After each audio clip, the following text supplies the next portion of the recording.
The emotive link interface should have been the safest system on the station. 6 layers of encryption, 3 empathy dampeners, a failsafe that required 2 manual overrides just to begin calibration. None of that mattered the moment I activated it. The first warning sign was the sound, normally a soft harmonic hum, the kind that made the air feel warm. This time it came alive with a sharp, crystalline whine, like the device was inhaling too much electricity at once. The second warning sign was the flickering projection. Instead of steady violet light, it pulsed in chaotic spirals. The third warning sign was the way Dr. Aeryn Voss looked at me. Her luminous eyes narrowed, long ears lifting slightly, an instinctive Velanthyri response to danger. Even alarmed, she looked breathtaking. Tall, silver-skinned, markings faintly glowing like shifting constellations under her gown. She always appeared composed, precise, in control, which made what happened next much worse. "I'll shut it down," I said, reaching for the toggle. Too late. The interface pulsed once, bright, blinding, and something in my mind cracked open like a door kicked off its hinges. Suddenly she wasn't just standing in front of me. She was in my emotional field. Inside the part of me I spent 3 months locking away. And every thought I'd buried about her, every inconvenient, intrusive, mortifying attraction, was now being transmitted directly into her empathic senses. Her elegance, her eyes that glowed like pale fire, the way her long, pointed ears expressed more emotion than an entire human face, the graceful lines of her silhouette alien and perfect, the quiet intelligence in every movement she made, the fact that she was the most beautiful being I had ever worked with, all of it, raw, unfiltered, broadcasted at full volume. I froze, she froze, the interface crashed, silence. Aeryn's bioluminescent markings shifted violently across her skin, colors I'd never seen before, deep amethyst rippled with streaks of molten gold. Her ears had gone perfectly rigid, a Velanthyri indicator for overwhelming emotional input. I felt myself dying inside. I am so sorry," I blurted. "It malfunctioned. I didn't mean to. Those thoughts weren't supposed to." She raised a hand, halting me. Her voice was calm, dangerously calm. "Elias, before you unravel, answer one question." I swallowed hard. "Anything. You think of me this way often." Not a question, a statement carved with surgical precision. My entire professional career flashed before my eyes. I tried to construct a lie, something dignified, non-humiliating, then remembered that Velanthyri empathic senses could detect emotional truth as easily as humans detected warmth. "Yes," I whispered. Aeryn stepped closer, not angry. Not offended, not horrified, just focused. Her ears tilted forward slightly interest. Her skin calmed from chaotic bursts into slower, curious patterns. "Show me," she said, my thoughts fractured. "Show you what?" The fragments I perceived were disordered, uncontextualized. If we are to continue working together, I require clarity. Your mind is layered. Human attraction is layered. Explain it. Aeryn, this is inappropriate. That is a human designation," she interrupted. "Velanthyri science does not fear truth. You experience something toward me. I have been aware of the tension, but your suppression obscured its shape." She gestured to the disabled interface. "Now the suppression has failed. Better to examine the phenomenon than flee from it." Her directness hit me like gravity shifting. She wasn't disgusted. She wasn't dismissing me. She was studying me. Like I was a data set, a signal, a star she couldn't yet chart. "I don't know if I can explain it," I admitted. "Try." So I did. Slowly, awkwardly, I told her how the first time I saw her during the research summit, I forgot every sentence I'd rehearsed. How her movements were so fluid they seemed choreographed. How the shifting light under her skin made it impossible not to stare. How her ears fascinated me with their expressiveness. How I admired her mind even more. Her strategic thinking, her calm intensity, the precision in every analysis she made. She listened, not blinking, not interrupting. Her skin colors shifting like tides in response to each confession. When I finished, I sat there feeling like I'd torn myself open. Aeryn finally spoke, voice quiet and analytical. "It causes you distress." "What? This attraction, you suppress it. Suppression breeds discomfort." "Yes." "Why suppress something that is not harmful?" "Because acting on it would be inappropriate. You're my colleague, a different species. You didn't consent too well to any of this. And I just violated your emotional privacy in the worst possible way." "You did not violate it," she corrected. "The interface malfunctioned. You reacted exactly as a human would under stress. What matters is how we proceed." Her gaze softened for the first time. You are afraid, but I am not. My breath caught, she stepped closer again. You find me attractive, she said. Physically, intellectually, emotionally, in Velanthyri culture, these are compatible indicators. I find your reaction of interest. I stared, you're not repulsed. A soft glow trailed down her cheek, the Velanthyri equivalent of a small. Aeryn's outstretched hand hovered in the air between us, steady and patient. Velanthyri didn't gesture without intent. The open palm meant invitation, neutrality, willingness to understand. For humans, a hand could shake or reach or tremble. Ours carried too many meanings. Hers carried exactly one. Show me.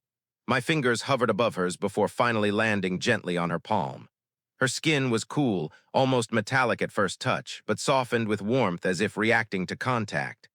A faint ripple of pale gold shimmer moved across her markings. That is a response to emotional proximity, she explained softly. Not to be mistaken for alarm. I realized she was telling me this for my comfort, not her own. The thought made my chest tighten. We should sit, she said, moving with quiet grace to the small research bench beside the wall.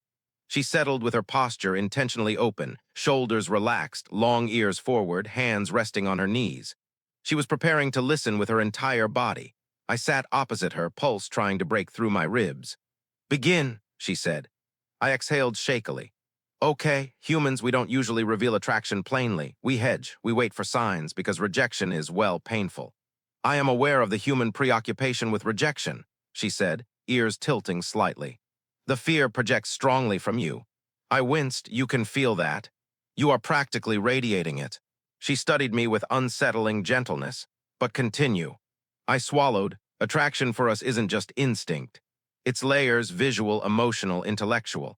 When I think about you, it's not one feeling. It's everything at once. Aeryn leaned forward, curious. Describe. So I tried again, this time not as a scientist explaining a phenomenon, but as a man speaking truth he'd never meant to reveal. I think about the way your markings move when you concentrate, the way your ears react before you speak, like I'm watching emotion form in real time. The way your voice doesn't rise or fall much, but every word feels intentional. Her eyes softened, faint rings of silver brightening around the irises. Continue. I hesitated, but her expression urged honesty. I think you're breathtaking, not just aesthetically. There's a precision to you. Like every part of you evolved for communication, I'm only just beginning to understand. Aeryn's luminous markings shifted into waves of soft lavender, Velanthyri fascination. Humans assign aesthetic value to physical form, she mused. Velanthyri do not, yet I find your visual appreciation intriguing. My cheeks burned. Is that good or bad? Neither knew.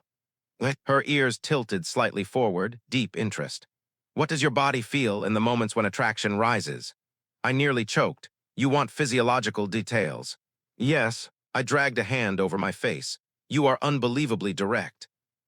You asked whether I was repulsed. I am demonstrating I am not. Fair point, I inhaled. Fine, when I'm near you my heart rate increases, my breathing changes, my thoughts scatter. There's this sort of pull. Like my mind tries to track every movement you make because it finds them beautiful. And then there's the... I hesitated. The what? She pressed gently. The desire to be close, to touch you, to see how you respond. To understand how your body interprets connection. Aeryn's skin flickered with soft gold again. That, she said, is the part I wish to understand most. She extended her hand again, not as invitation, but as instruction. Touch my face, she said calmly, my brain blue-screened. What? You experience the world with your hands. I experience it with perception. Let me observe how touch shapes your emotions. I had imagined touching her face 100 times and hated myself for it every time. Her skin was luminous, impossibly smooth, shifting like bioluminescent silk. Her features were sharp yet soft, alien yet impossibly appealing. Aeryn, are you sure? Yes. There was no hesitation, no shame, no dread, just curiosity. My hand rose slowly, trembling despite every attempt to steady it. I brushed my fingertips along the contour of her cheek. Her skin warmed beneath my touch immediately, markings pulsing like a heartbeat. A breath escaped her, not human, not startled, more like a softly released hum, resonant and subtle. That sensation, she murmured, eyes fluttering. Describe what you feel. Her request sent heat straight through me. I feel how smooth your skin is, warmer now than before. The texture, it's like touching living light. Emotion, overwhelming. Her ears twitched, a Velanthyri equivalent of a smile. And this overwhelming emotion, you suppress it because you fear it. Yes, stop suppressing. I inhaled sharply. She was asking for honesty so complete it felt like standing naked in a storm. But I let go. The wall inside me, the one I'd held rigid for months, cracked open. My hand moved from her cheek to the delicate angle of her jaw. She leaned into it with surprising softness. Her markings surged with color, deep blues swirling with molten gold. That, she whispered, is extraordinary. Her own hand rose then, mirroring mine, cool fingertips brushing my face with surreal gentleness. I shivered at the alien sensation. Her touch was precise, careful, almost reverent. You respond strongly, she observed, watching every micro-expression. Humans feel with intensity, you feel with a blaze. And Velanthyri feel with depth, clarity, but not intensity. She moved closer. The next morning, I woke to a message blinking at the foot of my console. Mandatory cross-species interaction review, 900 hours. 3 innocuous lines that delivered pure dread. I dressed with trembling hands and made my way to the protocol wing, a sterile corridor that always smelled faintly of metal and recycled air. Aeryn was already there, standing impossibly straight, markings dim and controlled.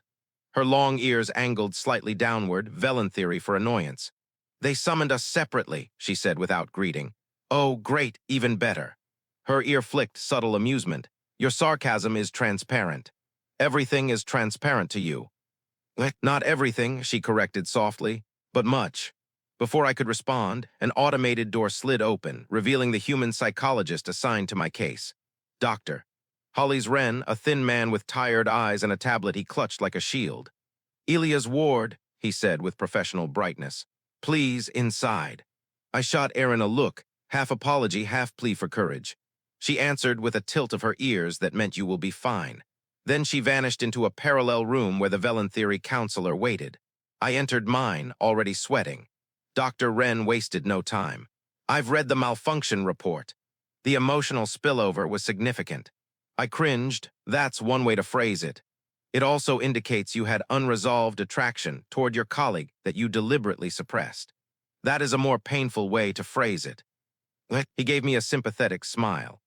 I need honesty, Elias. Cross-species relationships are common enough now that we have protocols for them, but they still require thorough evaluation.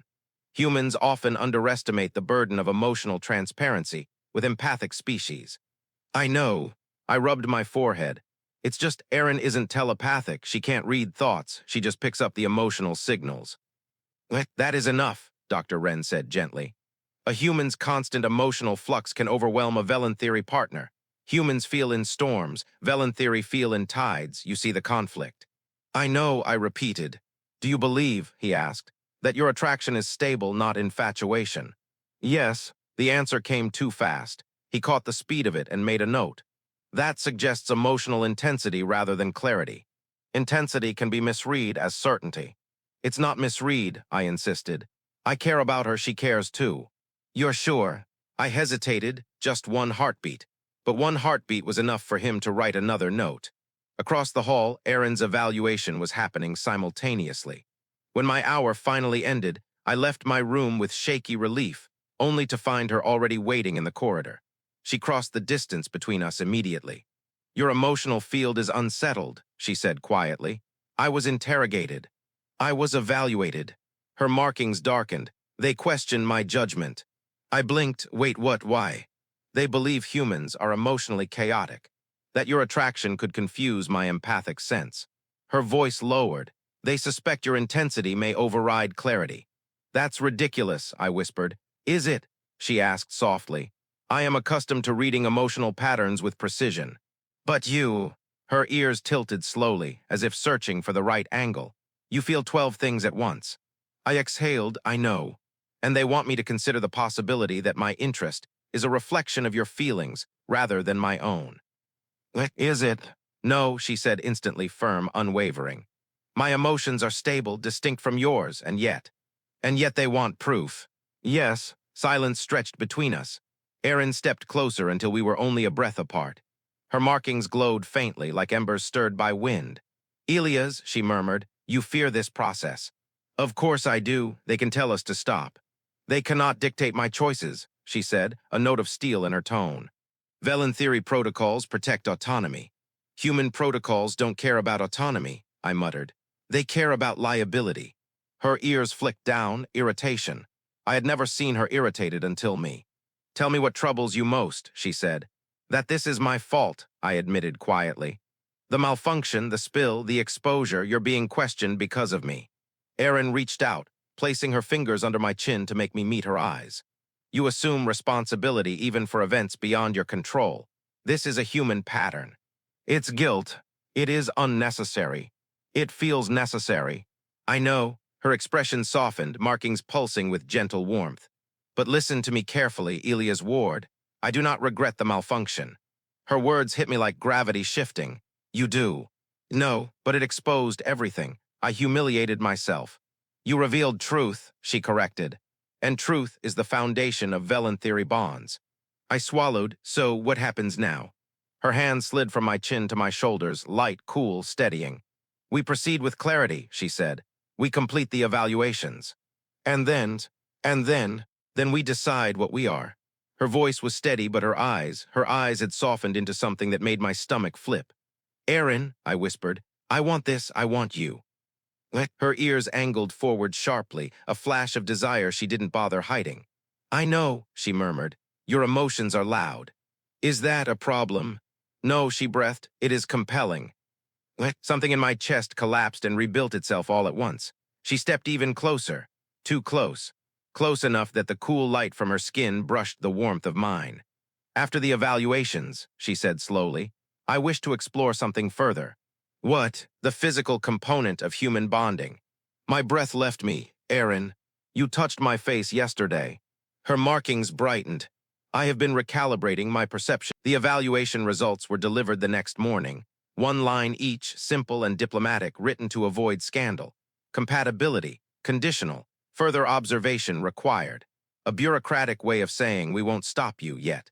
Aeryn read the update beside me in the lab. Her markings pulsed once, annoyance quickly masked. She turned to me with a calmness that felt almost sharpened. This is an invitation, she said. To do what? To demonstrate clarity instead of intensity. I frowned. I don't follow. You feel strongly, she said. Humans equate strength of emotion with certainty. Velanthyri do not. We require precision. She stepped closer. So we will cultivate precision. My heart stuttered. How? Her ears lifted slightly, anticipation. Through controlled proximity. Controlled proximity. Velanthyri language somehow made the most dangerous sentences sound like research protocols. Before I could ask what exactly she meant, she gestured toward her private study chamber, a small room used for focus work, sealed from external stimuli. We will use this. I hesitated. Is that allowed? It is not forbidden, she replied, and we require privacy. She waited for me at the entrance, eyes luminous in the dim light. I followed her inside. The door slid shut with a soft click, and suddenly it was just us. No observers, no panels, no pulsing holograms. Aeryn activated a soft ambient glow from the walls, bathing the space in pale silver. Sit, she said. I obeyed, settling onto the cushioned floor platform. She lowered herself across from me, posture impeccable, knees nearly touching mine. Every movement she made was fluid, deliberate. Elias, she said, I want to understand human attraction when it is not suppressed. You said physical closeness intensifies emotion. It does. Then this, she murmured, shifting slightly forward, is where we begin. Her hand extended again, palm up, waiting. I placed my hand into hers. The contact was immediate, electric. Her skin warmed and her markings brightened in slow spirals. What do you feel now? She asked. My heart's racing. I feel that. Her ears tilted forward. More. She moved closer until our knees touched, until I could feel the faint, cool radiance of her skin. She lifted her free hand and traced the back of my knuckles with feather-light precision. The sensation shot up my arm like a spark. That reaction, she murmured, is very strong. You asked for honesty. I ask for everything, she corrected softly. Not out of demand, out of curiosity. Her thumb brushed the inside of my wrist. I shivered visibly. She paused. Is this unpleasant? No, I said immediately, just intense. Intensity is information, she said. Do not hide it. Her other hand rose, hesitant, almost testing, and touched my face again, fingertips gliding along my cheekbone, exploring the angle with clinical curiosity and something else, something warmer. "What do humans find in this gesture?" she asked. I swallowed. "Intimacy, vulnerability, trust. And when you touched me yesterday," she murmured, "you felt all of these." "Yes." "Then tell me," she said quietly, "what do you feel now?" My breath caught. She was so close now, eyes glowing faintly, markings pulsating like drifting nebula, long ears angled forward in focused anticipation. "I feel," my voice faltered, "overwhelmed, nervous, drawn to you." "Drawn," she repeated, "yes." Her hand moved from my cheek to the line of my jaw, tracing it slowly. Each centimeter of contact made my thoughts collapse into heat and heartbeat. "You react as if touch carries emotional weight," she whispered. "It does. So when I touch you here," she brushed her thumb just beneath my lower lip. "What does that evoke?" I almost forgot how to breathe. "Aeryn," I said softly, "we're very close to crossing a line." "Which line?" she asked, voice low, curious. "I don't want to misinterpret your intentions." Her ears angled upward, a sharp expression I'd learned signaled Velanthyri certainty. "Then let me clarify." She moved her face closer, so close I could see the faint fractal patterns in her irises. She wasn't guessing. She wasn't confused. Her expression held no uncertainty. "I want," she whispered, "to understand the emotional significance humans attach to closeness. You feel attraction intensely. I feel curiosity intensely. These are compatible states." I felt every muscle in my body tighten at her proximity. "We don't have to rush," I murmured. "We are not rushing." Her voice softened. "We are observing." She placed her forehead gently against mine. The contact was feather-light, but the effect was devastating. Warm, foreign, intimate in a way I'd never experienced. Her breath brushed my lips. Her skin glowed like starlight against my own. "This gesture," she said quietly, "how do humans interpret it?" I whispered, "Affection, deep affection." Her markings flared in warm gold, blooming across her skin like rising dawn. "Then I will interpret it as such." We stayed like that for a long moment, foreheads touching, breath mingling, emotions swirling between us in dangerous, beautiful waves. When she finally pulled back, her expression was soft but steady. "Elias," she murmured, "your emotions are loud, but they are honest. I prefer honesty."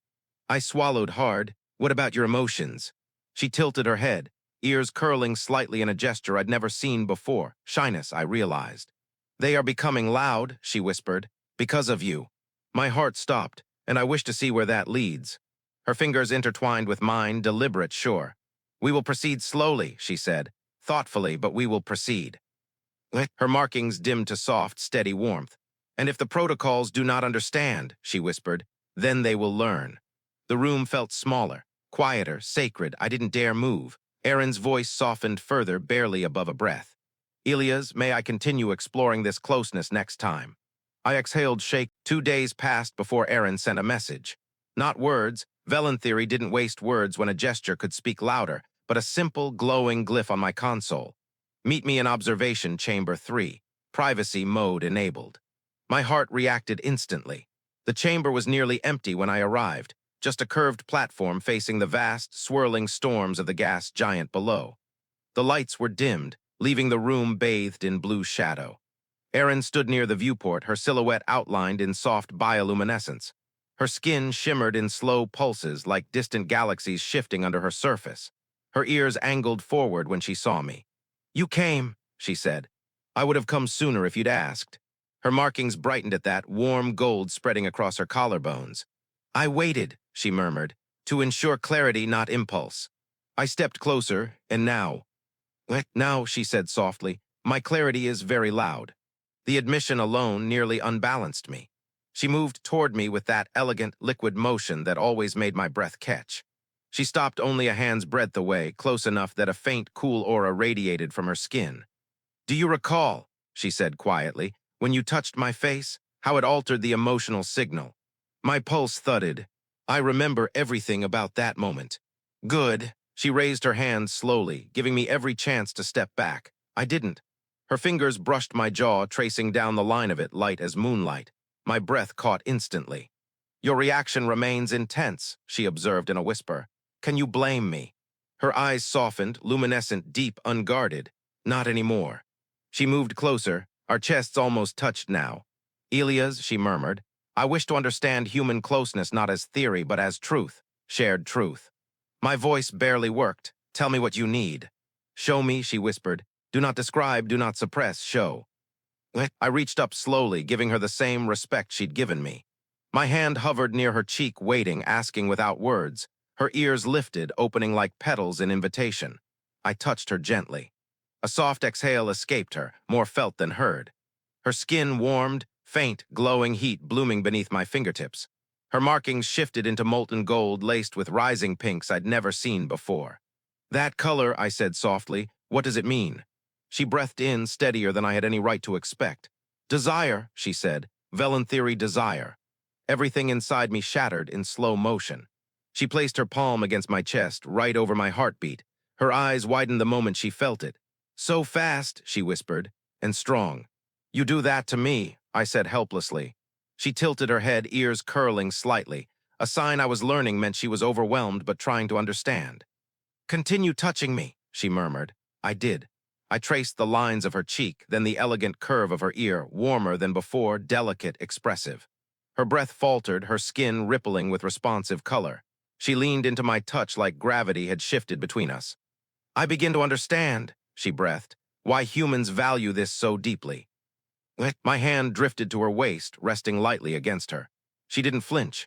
Instead, she stepped closer until her forehead met mine the same way it had in her study. But this time her body pressed fully against me. Her markings ignited. Elias, she whispered, your emotions, they feel like fire. Aeryn, she silenced me with the slightest touch of her fingers against my lips. Do not fear this, I am choosing it. I swallowed hard. I don't want to overwhelm you. You already do, she whispered, and I prefer it. Her voice trembled just barely. Velanthyri did not tremble. Her forehead pressed more firmly to mine. Her breath mingled with mine. Her hand slid to my shoulders, gripping lightly. Humans kiss, she said softly. It is an expression of attachment.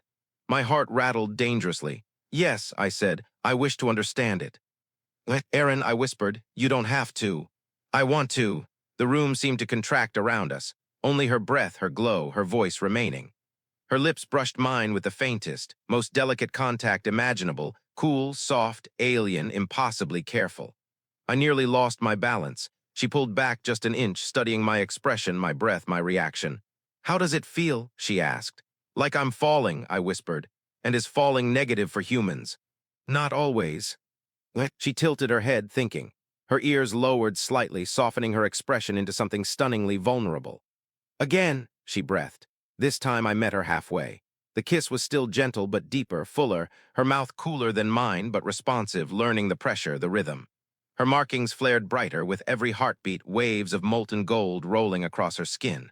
She exhaled against my lips, whispering, Your emotions, they rise like storms. And yours, I murmured, yours awaken mine. Her hand slid from my shoulders to the back of my neck, tentative, trembling slightly now, no longer perfectly composed.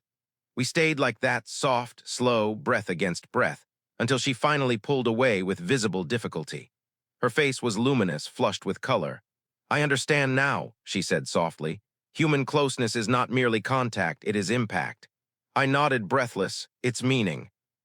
And I, she hesitated, Aeryn Voss, the most controlled being I'd ever met, hesitated. I am not accustomed to meaning. I brushed a strand of glowing hair behind her ear.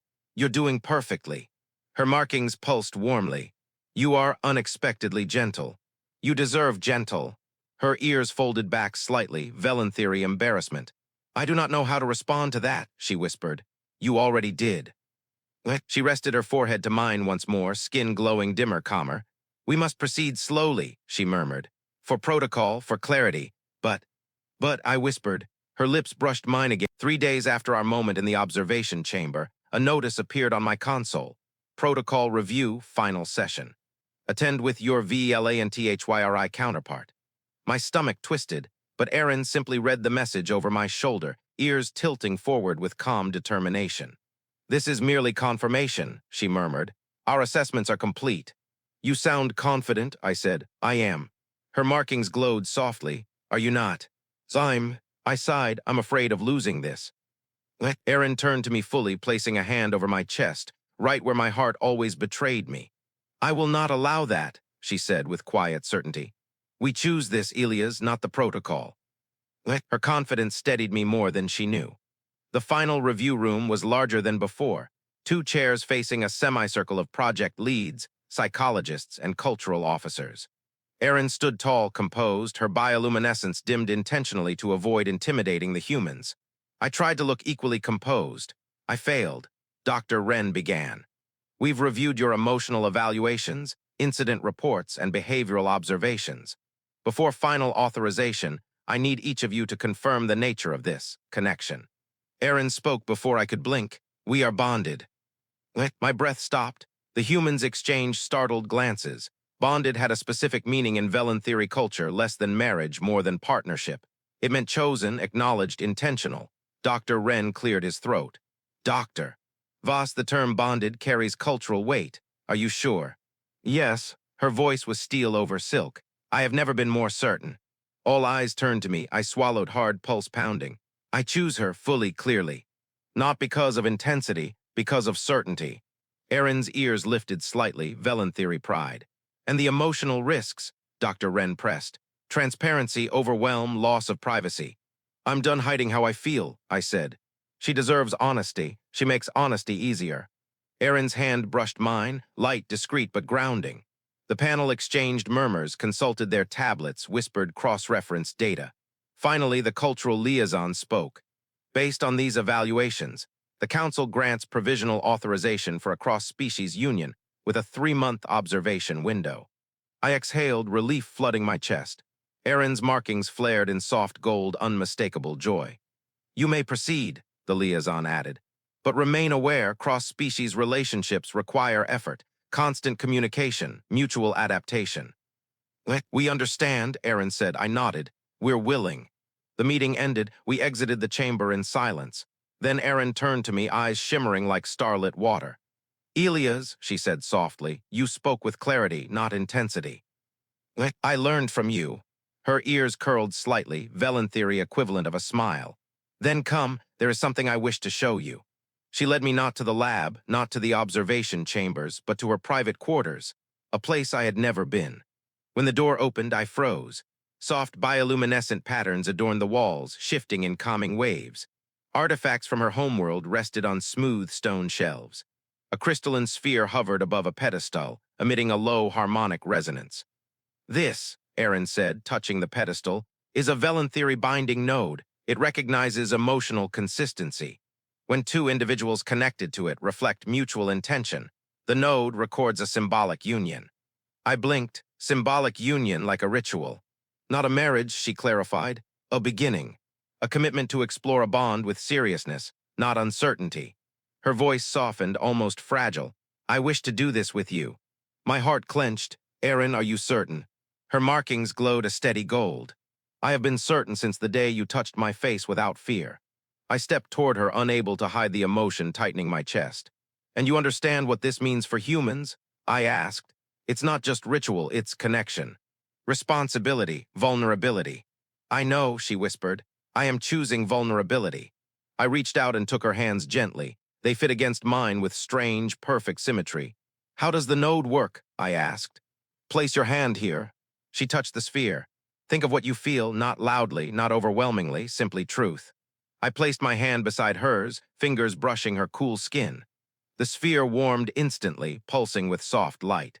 Aeryn closed her eyes. I felt her emotions, steady, deep, clear as calm water, not curiosity, not scientific detachment, something warmer, something deliberate. She opened her eyes again, gaze luminous. Elias Ward, she said quietly, I choose to explore this bond with you. Will you choose me?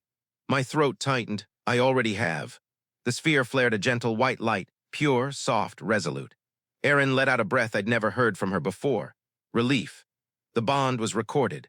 We stood in the quiet glow, her hands still in mine, her skin shifting in a slow radiance that felt like dawn opening across her body. What happens now? I whispered. Aeryn stepped closer so close her markings illuminated my skin. Now, she murmured, we build something slowly, patiently, honestly. Her hand slid up to my face, cupping it gently. And now, she added, voice trembling just enough to undo me completely, I wish to kiss you again. I pulled her into my arms, carefully, reverently. and our lips met with more certainty than before, less fear, more meaning. Her skin glowed bright gold and pale rose, warming under my touch. This time she didn't pull away quickly. This time she let herself lean fully into me,